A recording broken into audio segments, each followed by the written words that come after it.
I'd ask the chairman for this is, there was a time on this committee where we actually did do reforms. When I was a freshman member of Congress under Chairman Ed Royce, at that time ranking member Elliot Engel, we actually did do a bipartisan reform bill that I believe passed this committee unanimously and moved forward. That's our job. Ms. Lake, you should be working with us. We should not be dismantling an agency that we've seen over history has been super effective, whether it was in World War II, combating the Nazis in the Cold War, going against the repressive Russian or Soviet Union and the Communist Party. What I think the administration's doing and how they've approached this is making us weaker. And it is not a systematic way of thinking about how you reform and modernize things. I'd love to see the records, the minutes, the emails, so we can actually do our job in oversight. And I'd love for you to work, and Mr. Chairman, for us to work together in a bipartisan way to say, okay, in the 21st century, we do need tools to combat the propaganda that our enemies are putting out there. We do need to hire the best folks. We do need to have all of that. Again, Ms. Lake, I'd love your commitment to work with this committee, work with Congress to enact those reforms and share the information and what you're thinking. Absolutely. It would be wonderful to work with you and to effectuate the president's executive order to reduce this agency down in size so that it's lean, mean, and effective. And I think it is effective. We were able to get information out and translated into Farsi as to what was happening. We were able to get President Trump's address translated live as it was happening. You don't need a massive staff. This is the only newsroom in the world that hasn't seen cutbacks because we don't need to have massive newsrooms. Again, 15,000 people. Right now, what I worry about, though, is we've let go of all this staff, and it isn't happening, and it's only happening. We haven't let go of all the staff, actually. Gentleman's time has expired.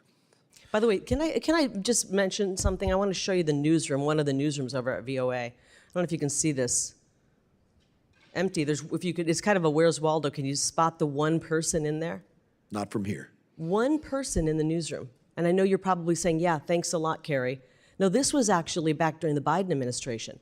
I didn't hear any complaints coming from anybody when nobody was showing up for work at VOA. When one person was showing up in the middle of the week, one person showed up. And nobody on this committee, no Democrat said, why is there only one person in that newsroom? We need to get more people in the newsroom to get the story out. Nobody was showing up for work. And now that we are actually right-sizing an agency that has been bloated out of control and has never been right-sized, even though newsrooms all across this country. Mr. Chairman? I'm now going to recognize myself for 5 minutes of questioning. Oh, Mr. Chairman, unanimous consent, just for clarification. Was that in the middle of COVID, by the way? This was last November. So I think COVID was over. Good question. But the elections were, maybe it had something to do with the elections. Well, I think you'd want to be in there if there was an election. This is the middle of the week in November. I've been in newsrooms, they're actually really full during an election. But I know this newsroom was ready to attack President Trump. They were doing ads for Joe Biden. They were literally running Joe Biden ads. Mr. Chairman? And attacking President Trump. Whose time is this? Well, Mr. Keating just wanted a moment to ask a question, so I think she's responding to that. I think it's You're welcome cutting for into giving your more time, time. Mr. Chairman. You're welcome for giving more time to your side. Appreciate more questions like that.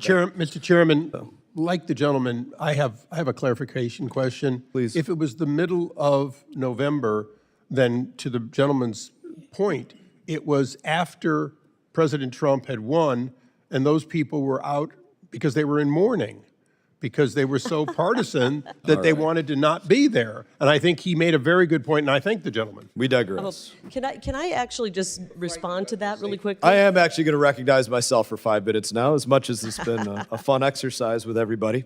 I would make the point that, radio free is not free.